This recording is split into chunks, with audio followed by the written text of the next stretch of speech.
De retour dans la tranche info, place maintenant à l'échange de notre focus. Et comme je vous l'annonçais avant la coupure publicitaire, ce soir, nous allons parler du relais interentreprise 2024 qui aura une touche toute particulière et une attention toute particulière pour les personnes porteuses de handicap qui pourront participer donc à la compétition. Et pour en parler avec moi ce soir, je reçois Martine Joacas, organisatrice du relais. Bonsoir Madame Joacas. Bonsoir. Bonsoir Harold et bonsoir aux auditeurs de Canadis. Bonsoir à Monsieur Joël Pompilus qui est parrain de cette édition. Bonsoir Monsieur Pompilus. Oui, bonsoir Harold. Bonsoir aux téléspectateurs. Nous avons également donc deux partenaires de l'opération, à savoir Gaëlle Lacoma qui est inspectrice du travail. Bonsoir Madame Lacoma. Bonsoir Harold, bonsoir à tous. Et nous avons un deuxième partenaire, donc la MDPH, qui est représentée par Madame Nathalie Ambroise. Bonsoir Madame Ambroise. Bonsoir, bonsoir à tous. Nous avons l'association Lupus Guadeloupe qui est donc représentée par Nicole Tripoli. Bonsoir Nicole. Bonsoir Harold. On va prendre des nouvelles de l'association puisqu'on sait que tu te démènes depuis des années effectivement pour la reconnaissance et la prise en charge de cette maladie-là. Donc tu vas nous dire comment ça évolue. Et nous avons également sur le plateau Fred Bédoué de l'équipe Team Form and Move, une équipe handisport. Bonsoir. Tout à fait. Bonsoir à tous et à toutes. Alors, une nouvelle édition du relais interentreprise pour 2024. Bon, la date n'a pas changé ?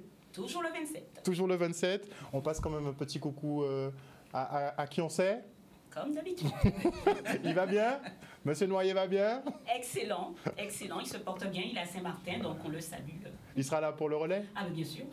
Très bien. Alors, un relais, on a l'habitude, chaque année, effectivement. On sait que les entreprises de Guadeloupe, effectivement, désignent leurs meilleurs sportifs pour venir challenger un peu lors du relais. Un très gros événement, très suivi.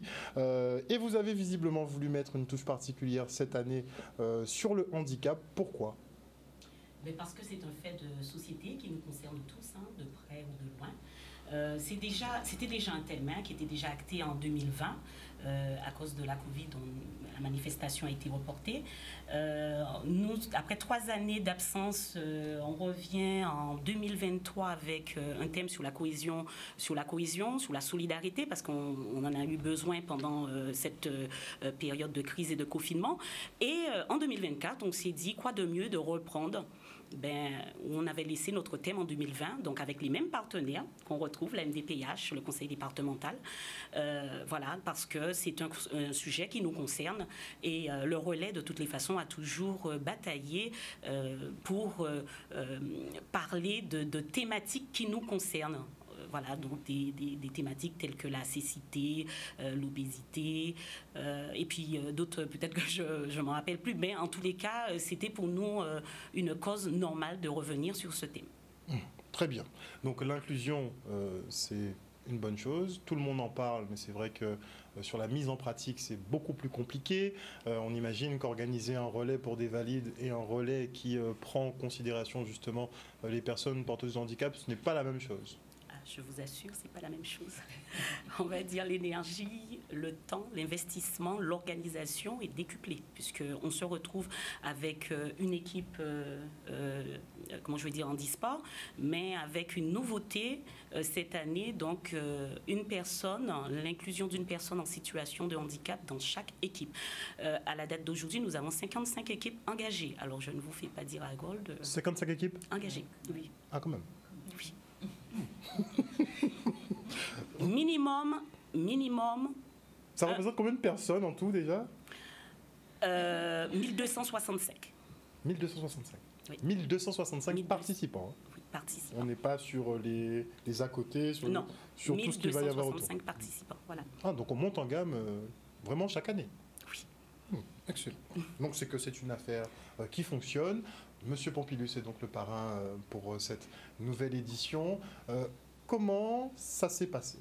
Pour la préparation, dites-nous tout. Comment vous avez abordé ? Comment vous avez validé ? Dites-nous tout. Écoutez, ça a été assez simple. Martine m'a contacté, m'a demandé d'être le parrain. Au départ, j'ai refusé. Elle a insisté. Pourquoi ? On veut tout savoir. Parce qu'en fait, oui, j'ai déjà quand même quelques occupations qui occupent le temps.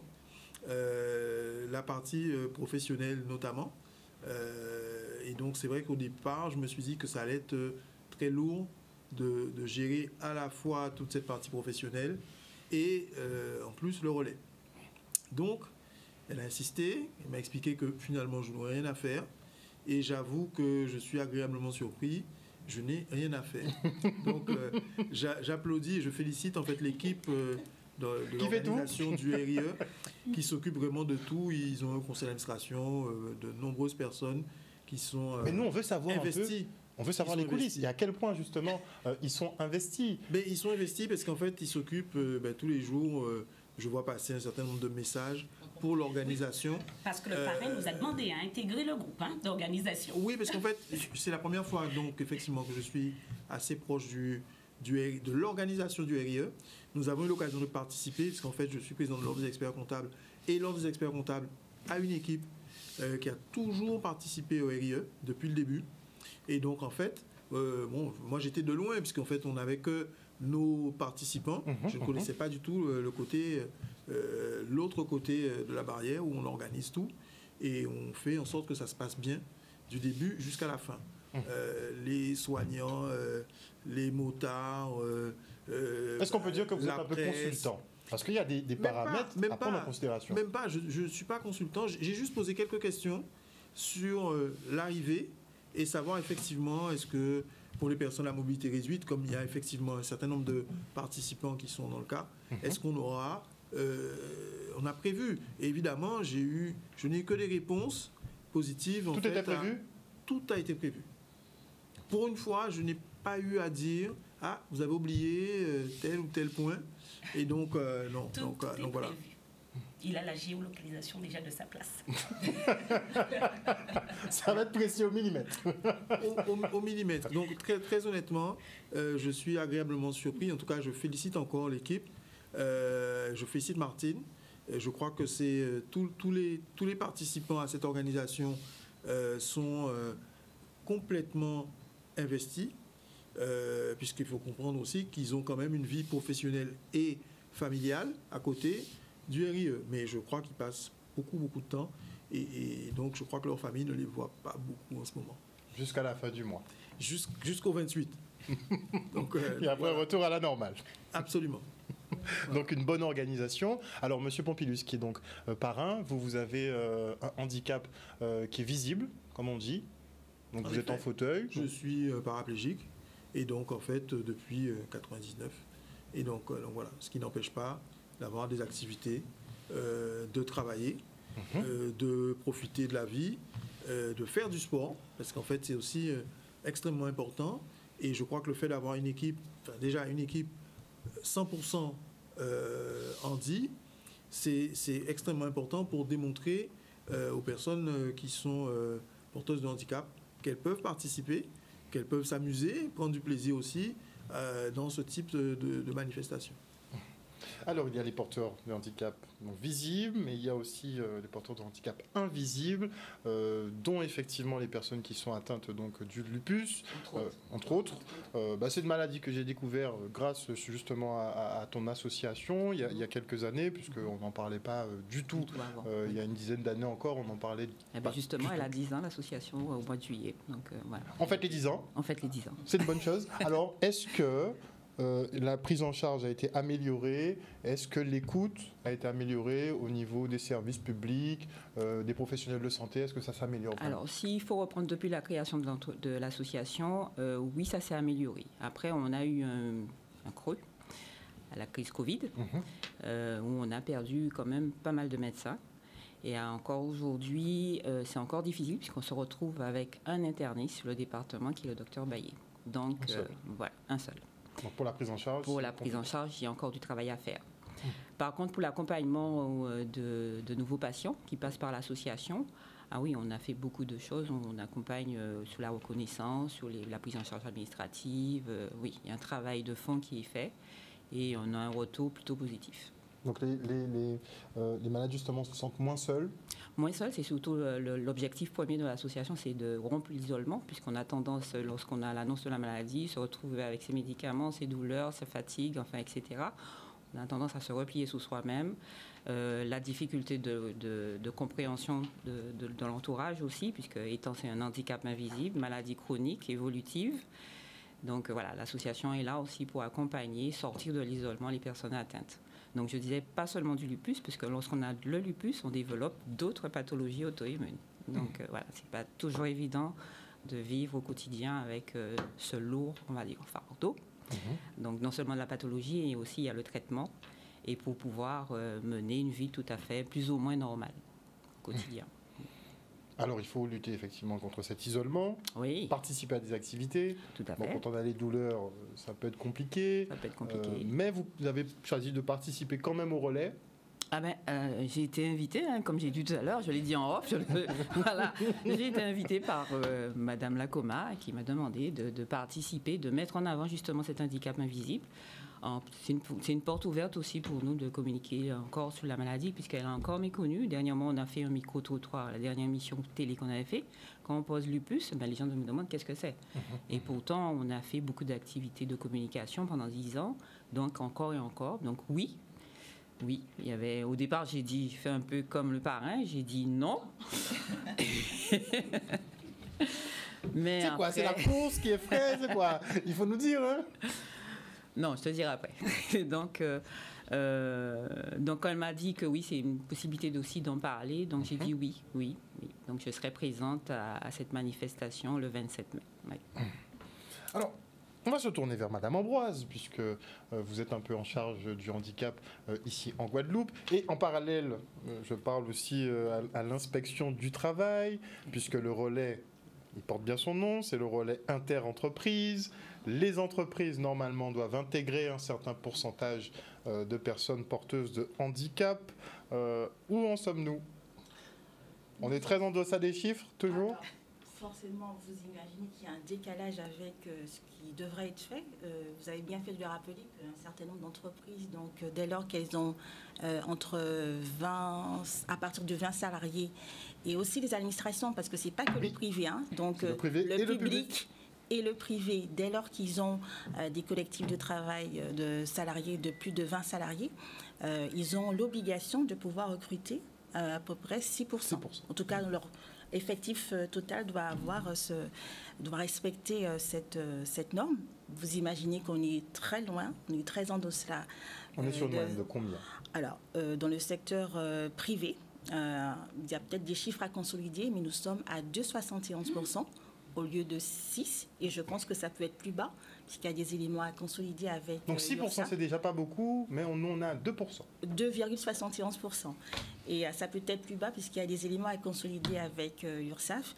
On est un peu mieux sur la partie publique, et ce, quel que soit le versant, puisque vous avez le versant aussi bien fonction publique d'État, fonction publique hospitalière, fonction publique territoriale, et là, on est à 3,46%. Et plutôt que de rester sur ce constat qui effectivement n'est pas génial, moi je me dis qu'on est plutôt en motivation pour faire plus. Et faire plus, ça se fait notamment avec un certain nombre de partenaires qui sont là autour du plateau.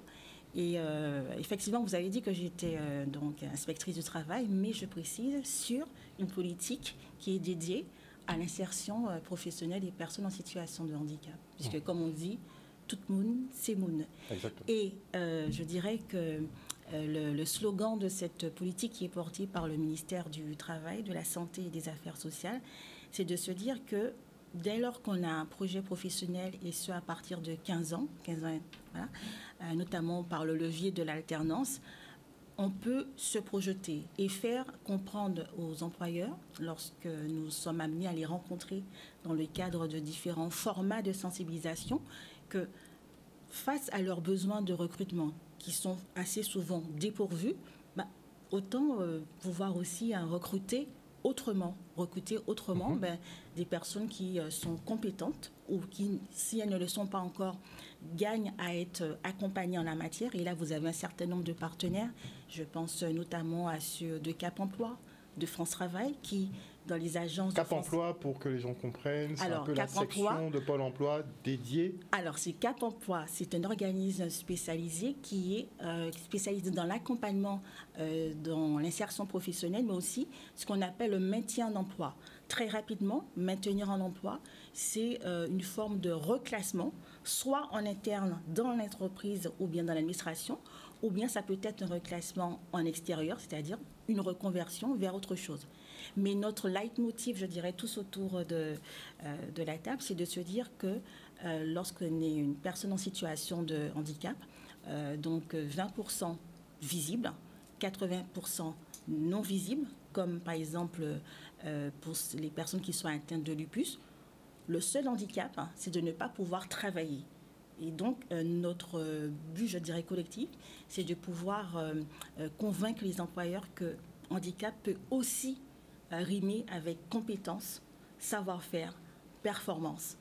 Le seul handicap de nos concitoyens qui sont en situation de handicap, c'est de ne pas pouvoir s'épanouir, c'est de ne pas pouvoir se projeter sur nos horizons professionnels. Et c'est quand même dommage. Il faut offrir des perspectives, comme vous. Ah, mais nous l'avons. Je vous assure qu'autour de la table, nous sommes assez motivés et ça se traduit. Alors, je remercie Martine de nous avoir fait ce focus sur le handicap. Donc, c'est une occasion supplémentaire de parler de handicap en Guadeloupe, d'autant plus qu'en Guadeloupe, si on doit comparer un peu avec la France hexagonale, vous avez à peu près 16,5% de la population qui est concernée. Hexagone, c'est 12, à peu près 8%. D'accord. Dès qu'on parle de handicap, nous devons forcément parler des aidants. Et là aussi, la prévalence des aidants... Qui seront sur, normalement, je pense qu'il y aura beaucoup d'aidants qui seront sur la course. Et dès qu'on parle de handicap, on est aussi sur les aidants qui, là aussi, alors qu'en France hexagonale, on est à peu près à une moyenne de 7%. Ici, c'est 12,5%. Donc, vous voyez quand même que dès qu'on parle de handicap, il y a quand même un écosystème qui se met en place parce que, voilà, il y a des besoins. Mais en tout cas, nous essayons de faire en sorte, en tout cas avec un certain nombre de partenaires, que voilà, tout le monde c'est Moon et on doit avancer ensemble pour faire cohésion, tout simplement. Et la politique, c'est un peu la MDPH justement qui la met en place. On voit principalement souvent comme le financeur, mais il y a toutes les politiques aussi qui vont derrière. Justement, pas du tout. Mais justement, ça c'est très bien que vous ayez commencé par cette phrase. Mais la perception, c'est on vous voit comme étant le payeur. On n'est pas le payeur, justement. Nous ne sommes pas les payeurs. C'est l'occasion de préciser, mais c'est parfait. Donc, alors, déjà, ce qui est important, c'est que nous, on est structure, donc un GIP, mais on est rattaché au conseil départemental. C'est le conseil départemental qui pilote en fait les politiques du handicap en Guadeloupe. Notre mission principale, c'est effectivement d'accompagner les personnes en situation de handicap, d'informer, de les sensibiliser, mais surtout de mettre en place des dispositifs, d'ouvrir des droits face peut-être à leurs difficultés, parce que nous, on n'est pas là pour évaluer le handicap, pour évaluer la maladie. On est vraiment là pour évaluer les conséquences sur la vie quotidienne, dans le cadre professionnel et sur la vie scolaire. Donc, on est là pour compenser le handicap. Donc, nous avons plusieurs équipes qui évaluent. Donc, on bénéficie donc de l'accompagnement de professionnels du métier, des enseignants référents pour les enfants en milieu scolaire, des psychiatres, des médecins, des assistants sociaux, des services sociaux. Donc, voilà. Donc, on a un ensemble de professionnels qui étudient chaque cas et qui déterminent les besoins de cet usager. Et donc, ces besoins font l'objet de propositions et de décisions, et ces décisions sont ensuite transmises à nos partenaires. Si je prends le cas, par exemple, de l'allocation adulte handicapé, donc on évalue le besoin, la situation de l'usager, on notifie à l'usager en lui disant, voilà, effectivement, vous pouvez donc bénéficier de cette aide, mais ce document est transmis à la CAF. C'est la CAF qui ensuite exécute cette décision. Pareil pour tout ce qui relève de la RQTH, la reconnaissance qualité du travailleur handicapé.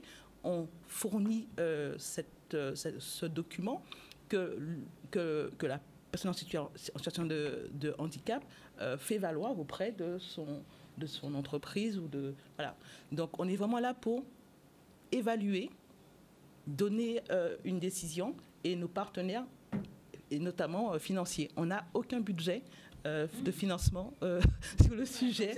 Vous êtes intermédiaire. En fait, vous êtes intermédiaire, vous êtes sur la gestion de dossier. On est sur l'accompagnement. Accompagnement, gestion de dossier, prise de décision par une commission. Donc, il y a une commission qui se réunit 2 fois par mois, par an, c'était compliqué, 2 fois par mois. Et donc, ces décisions sont ensuite transmises donc, au département, par exemple, pour tout ce qui est PCH, la prestation de compensation du handicap. Pareil, elle est financée par le conseil départemental. Nous, on a... Très bien. Rien de... Je pense que cette question-là ne sera pas posée pendant le relais. On verra. On est prêt à y répondre. Oui, il faut communiquer. Il faut qu'on communique. Ça, c'est clair. Donc, vous êtes partenaire sur l'opération. Vous avez une équipe ? Oui, on participe avec le département. On a une équipe composée à la fois d'agents du département et d'agents de la MDPH. Et on aura donc également un relayeur en situation de handicap. Et on aura également un stand d'information. Merci Martine de me le rappeler. On aura également un stand d'information sur les différents dispositifs que nous apportons et les types d'accompagnement que nous avons. Alors, on a parlé effectivement des personnes porteuses de handicap, mais au niveau des aidants, oui. Ils doivent s'adresser à qui gère leur dossier? Comment ça se passe? Parce que c'est quand même, ils prennent quand même une grosse charge sur les épaules. Ils ont besoin, eux aussi, d'accompagnement, finalement. C'est souvent, en tout cas, l'apanage des associations d'accompagner. C'est plutôt les associations. C'est beaucoup les associations. Après, dans les dispositifs qui sont mis en place, il y a des options de financement pour effectivement que ces personnes en situation de handicap soient aidées, soit c'est un aidant familial, soit c'est une structure, soit c'est quelqu'un qu'on va recruter pour justement pour aider au quotidien. Donc il y a des dispositifs financiers pour cela, mais voilà, au niveau des aidants. Ils sont peu nombreux malheureusement. Notamment aux plateformes de répit pour les aidants. Il y en a une qui est sur la Basse-Terre et qui est portée par l'association Assistance 2000. Et sur la Grande Terre, vous avez au niveau du Palais Royal, vous avez un relais qui est donc le relais Colibri de mémoire. Alors, c'est peu, mais ils ont le mérite d'exister. Et l'idée, c'est de voir comment, finalement, par rapport aux besoins, parce qu'on n'arrête pas de nous rappeler que nous sommes une population finalement vieillissante, mais c'est du fait de l'exode d'une partie de nos jeunes. Ça a un impact aussi au travail, dans la pyramide des âges. C'est voir comment, effectivement, on peut avoir une vision pour qu'il y ait un peu plus de plateformes de répit pour les aidants. Parce que vous savez, très souvent, les aidants, comme ils sont assez éprouvés et très mobilisés, notamment ceux qui restent en activité professionnelle, ils partent souvent à la personne aidée. Donc, il y a juste peut-être des questions à se poser. On a souligné le fait qu'elles meurent même souvent avant même la personne qu'elles ont aidée. Oui. Tellement ça peut être éprouvant, fatigant. Parce que c'est assez physique, mais c'est beaucoup moral aussi, puisque c'est un proche, donc ça reste toujours compliqué de... Nous sommes d'accord. Et comme les chiffres sont assez quand même conséquents sur le handicap en Guadeloupe, et tout à l'heure, il y a Nicole qui évoquait le cas des maladies chroniques évolutives. On est particulièrement touché sur notre territoire. Ce sont des données qui peuvent être vérifiées, peuvent être sourcées, notamment au niveau de l'Observatoire régional de la santé en Guadeloupe, où il y a une prévalence pour un certain nombre de pathologies qui débouchent sur des situations handicapantes, notamment le lupus, mais vous avez aussi la sclérose en plaques. On parle beaucoup du diabète. Il y a aussi... vous avez la polyarthrite rhumatoïde, la fibromyalgie, enfin voilà, pléthore de pathologies qui, lorsqu'on ne les connaît pas, notamment dans le cadre du travail, peuvent prêter à dénigrement parce que c'est souvent beaucoup de fatigabilité, certains taux d'absentéisme et parce que ce n'est pas forcément communiqué en grand, vous avez des gens qui sont en souffrance. Voilà. Donc il faut parler. Il faut communiquer, et c'est pour ça que nous sommes là. Donc une bonne occasion sur le relais interentreprise de communiquer autour de toutes ces problématiques, toutes ces thématiques. Ah oui, mais bien sûr, il était pour nous évident d'avoir tous ces partenaires, et puis il y en a d'autres, puisque Gaël a rassemblé 8 partenaires, c'est ça? Alors, il faut préciser, voilà, effectivement. c'est très Merci précisé. Martine. Effectivement, donc à la dette, je pilote avec d'autres partenaires extérieurs un des leviers de la politique publique en faveur de l'insertion professionnelle. Et ce levier, c'est ce qu'on appelle le plan régional d'insertion des travailleurs handicapés, et qui consiste en une programmation d'actions qui sont concertées entre collègues, voilà, entre partenaires, aussi bien institutionnels, et je précise aussi associatifs, parce qu'on ne fait pas sans des associations. Et nous essayons, bon gré mal gré aussi, de sensibiliser au maximum les entreprises. Et l'idée, encore une fois, c'est de pouvoir, à travers ces actions qui sont co-validées, déconstruire les stéréotypes, puisque on sait tous que malheureusement, pour la 7e année consécutive, le handicap reste la première source de discrimination. Et lutter contre cette discrimination, donc c'est aller vers, c'est être en proximité auprès des réseaux d'employeurs. Inclure aussi, ouvrir, parce qu'on voit les vers, mais on ouvrir, voit voilà. Alors, ouvrir, enfin faire comprendre justement aux employeurs qu'ils peuvent ouvrir les chakras, jouer, on va dire, la performance avec des gens qui sont en capacité donc de remplir des missions, et leurs besoins qui, encore une fois, restent non pourvus. Il y a des possibilités, vous avez des leviers tels que, je pense à immersion facilitée, vous avez aussi des périodes de mise en situation au milieu professionnel qui permettent à des employeurs, dès lors qu'il y a des profils qui correspondent à leurs besoins, mais de pouvoir, je ne dis pas les tester, mais les mettre en situation pour voir si on peut les garder. Et pourquoi ne pas les garder? Je veux dire, il y a un tas de personnes que nous connaissons qui sont dites valides, qui ne sont pas forcément productives. Donc pourquoi c'est clairement du talent? Non mais je dis ça, je dis rien. Non, ça clairement, ça a dû tomber dans beaucoup de jardins. Et on a Monsieur Pompilius en plus qui est sur le plateau ce soir. Donc vous êtes expert comptable. Oui. Donc effectivement, votre handicap ne vous empêche en rien d'avoir votre activité professionnelle et d'être performant. Jusqu'à maintenant, non. Enfin, performant, c'est pas moi qui peut le dire. C'est certainement les clients qui peuvent en témoigner. Vous en avez quelques-uns. Ça va. Pour l'instant, ça va. Non, en fait, le handicap n'empêche pas de travailler. Ce qu'il faut bien comprendre, c'est que quelqu'un qui est en situation de handicap est souvent plus motivé que la moyenne des salariés.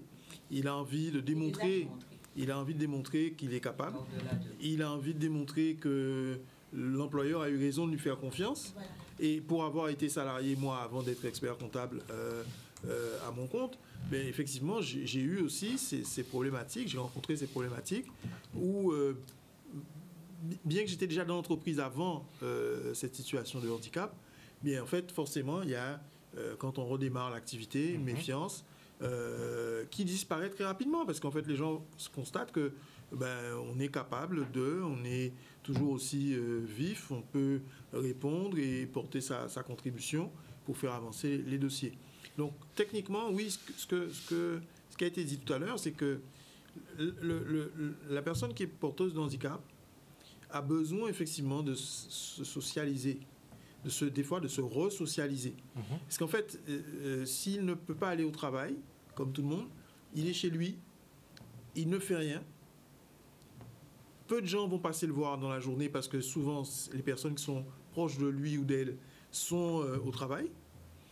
Et donc, techniquement, c'est un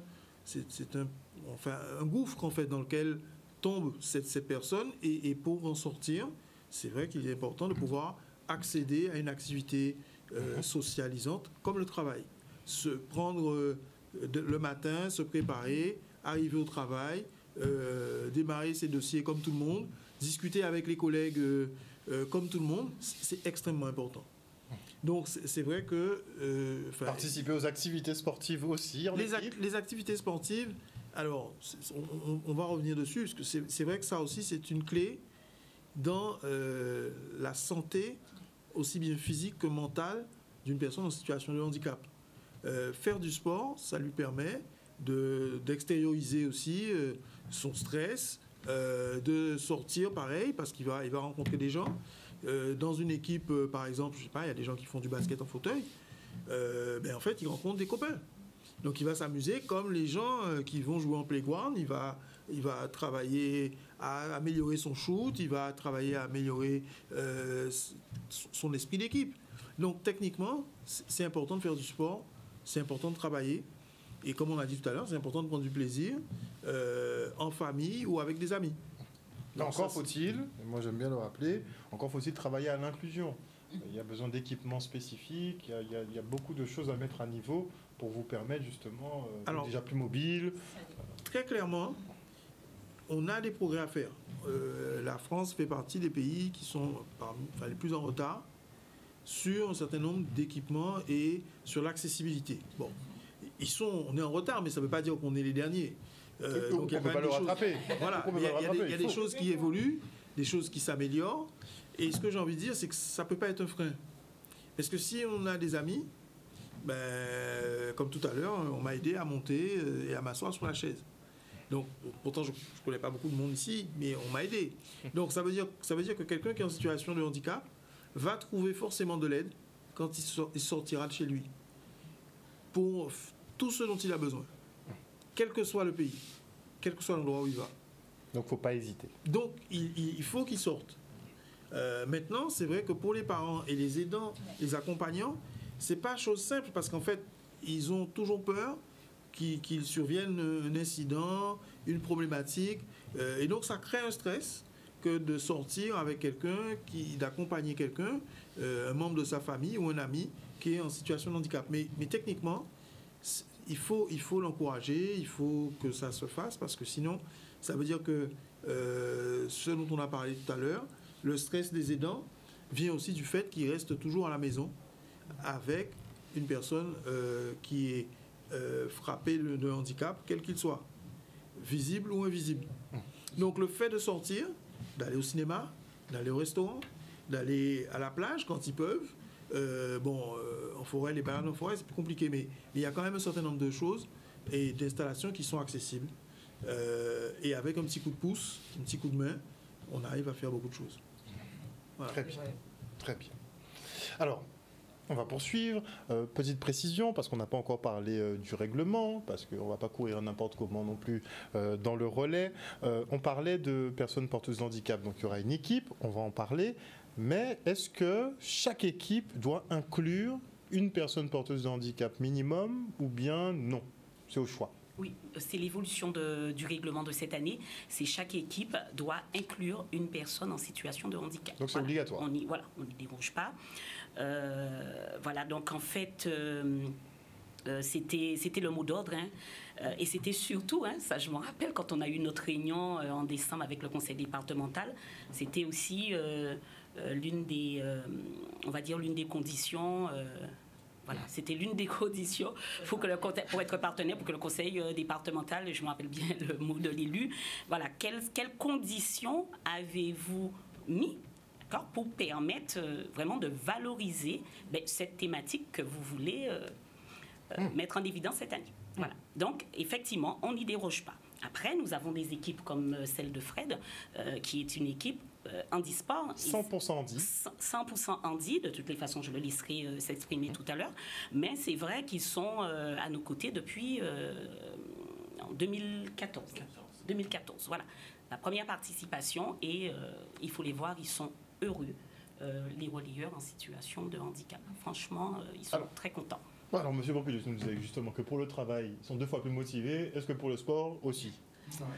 Oui, c'est clair. Moi, je rejoins tout ce qui a été dit auparavant. Ces personnes-là ont une capacité de résilience qui est incroyable, au-delà d'un être normal, on va dire. Donc, et nous, notre équipe, effectivement, la particularité, c'est qu'elle est composée de 100% de personnes en situation de handicap, que ce soit du handicap moteur, sensoriel ou mental. On s'appuie sur les établissements sociaux et médico-sociaux, donc qui veulent bien participer à ce programme. Donc on a démarré en 2014, on est à notre 6e participation. Au départ, c'était un partenariat avec le CREPS. Et puis petit à petit, Nicolas Moradel, qui est le président de l'association Form and Move, qui est là depuis le départ, a pris le relais, parce que il y a eu des aléas, et puis il y a eu le Covid qui est passé par là. La dynamique, elle a été un peu difficile. D'ailleurs, la dynamique d'inclusion des personnes en situation de handicap dans les clubs sportifs, aujourd'hui, on accuse un retard sur le territoire qu'on est en train de combler, et c'est ce genre de manifestation qui fait que la population regarde d'une manière différente les personnes qui font de l'activité physique. D'autant plus que cette année, on est sur une année particulière, puisque la France va accueillir les Jeux Olympiques et Paralympiques. J'insiste là-dessus. Et qu'il y a eu un effort considérable des organisateurs de cet événement, puisque les Jeux Paralympiques auront lieu quasiment tout de suite derrière les Jeux Olympiques et sur les mêmes sites à Paris. On a d'ailleurs des athlètes qui s'entraînent au Krebs Antilles-Guyane, des athlètes en situation de handicap. Actuellement, il y a Alex Adélaïde qui fait du para-haltérophilie, donc qui est guadeloupéen, mais qui vit à Paris, mais qui vient s'entraîner ici. C'est toujours sympa de s'entraîner autour de sa famille aussi. Donc voilà, dans de bonnes conditions. Voilà, aussi. Et dans de très bonnes conditions et de très bons équipements au Krebs. Donc voilà. Et puis on remercie aussi les organisateurs, parce que nous, la particularité, c'est que les relais font à peu près 3 km. Nous, certains ne peuvent pas faire 3 km. Donc on divise ces relais par parfois 2 relayeurs ou 3 relayeurs. Donc ce qui fait qu'on a besoin quasiment d'une 60aine de relayeurs, plus les aidants ou les accompagnateurs, puisqu'on ne laisse pas Alors il y a certaines personnes qui peuvent rouler, puisqu'elles sont en fauteuil, ou marcher ou courir toutes seules, mais les fameux aidants, alors on a du mal à trouver parfois, puisque c'est vrai qu'on s'appuie sur les établissements sociaux. Donc il y a les accompagnateurs, il y a les éducateurs, il y a les infirmiers qui jouent le jeu. Du fait que ça soit le week-end, ils se libèrent, du moins ils veulent bien participer d'une manière... ils ne sont pas payés pour faire ça, bien sûr, on est tous bénévoles. Donc c'est une véritable aventure humaine.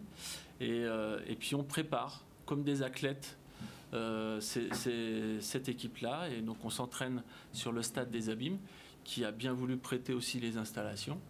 Donc on s'entraîne une fois par semaine. On convoque tous ces jeunes et moins jeunes, parce que c'est vraiment un mélange, qui sont parfois pas du tout sportifs, parfois très sportifs. Et puis voilà, c'est une belle aventure, on rigole beaucoup. Et puis sur le bord de la route, franchement, la population...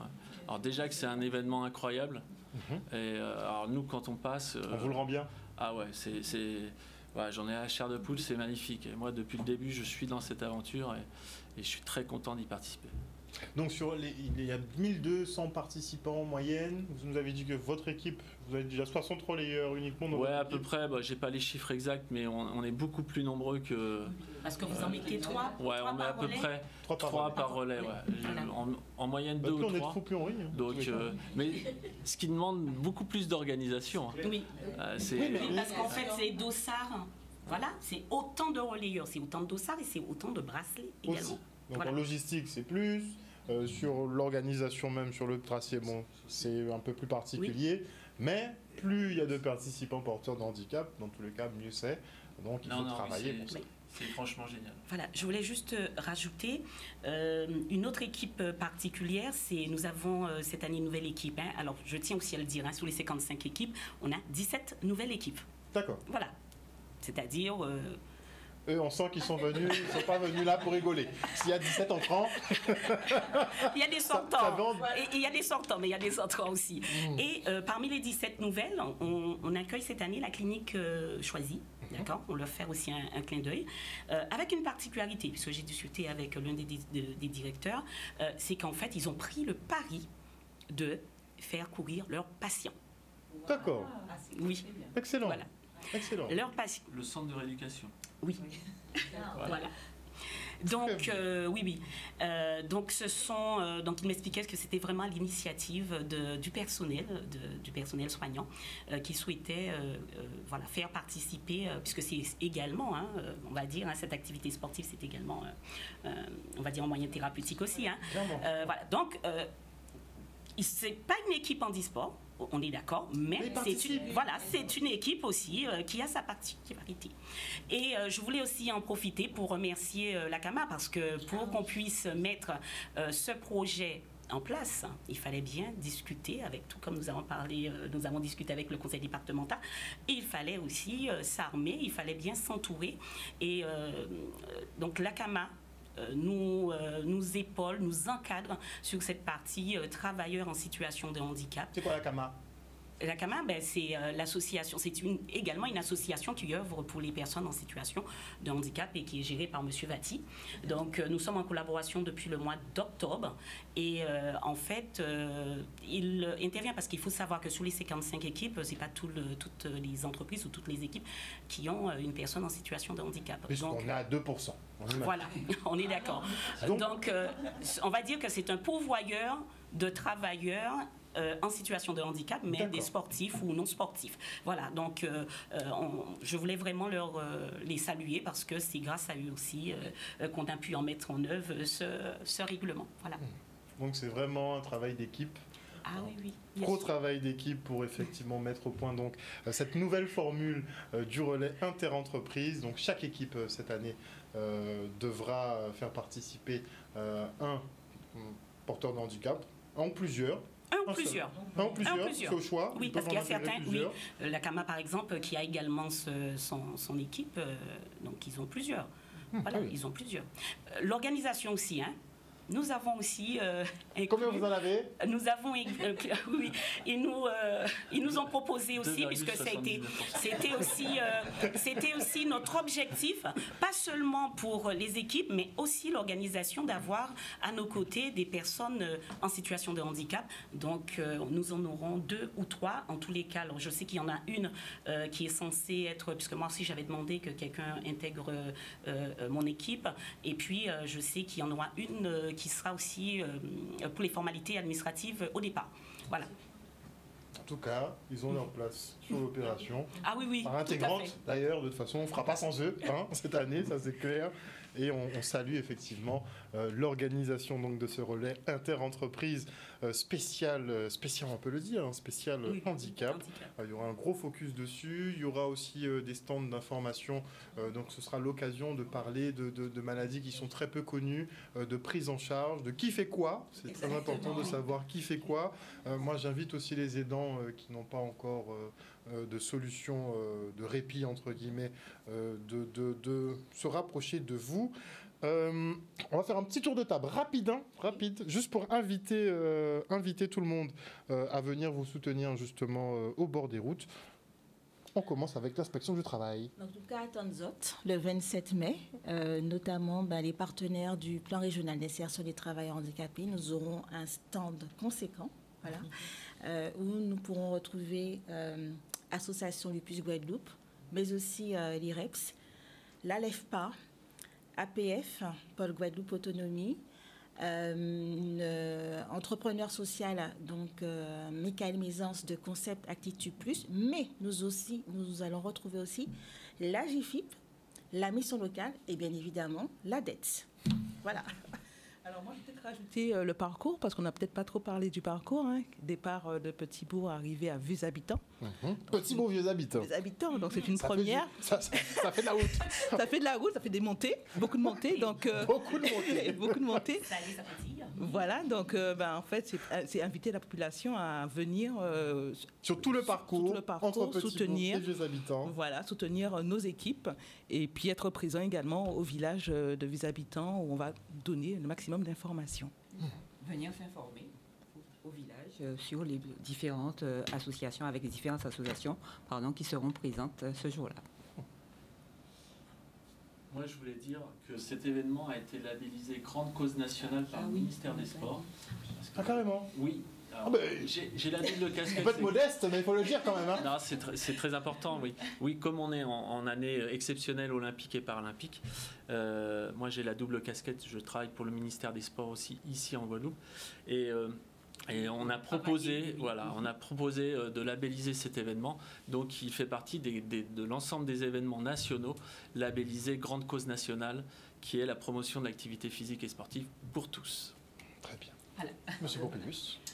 Écoutez, que tout le monde vienne soutenir les participants, porteurs de handicap ou non, et en tout cas qu'on puisse profiter de la fête le 27, avec l'ensemble de la population de Guadeloupe. Les experts comptables, ils sont dans le classement. L'an dernier, on a fini 10e. 10e, ça va, c'est honorable. 2023, 10e, j'espère que cette année, on fera au moins aussi bien. Ah, vous êtes pareil, monsieur Populus, normalement, vous faites sur le top 3. Hein. Non, le top 3, le top 3, attention, vous savez que dans les équipes, parfois, il y a quand même des professionnels, entre guillemets. Et des compétiteurs, surtout. Ils sont là pour gagner. Dans toutes les équipes, il y a des compétiteurs. Même ceux qui finissent dans le bas du classement. Parce que déjà, c'est une course. Hein, donc mais il y en a qui ne viennent pas avec l'esprit, l'important c'est de participer. Non, je suis bien d'accord pour avoir vu l'an dernier sur les premiers relais. Les gars, ça rigole pas. Hein.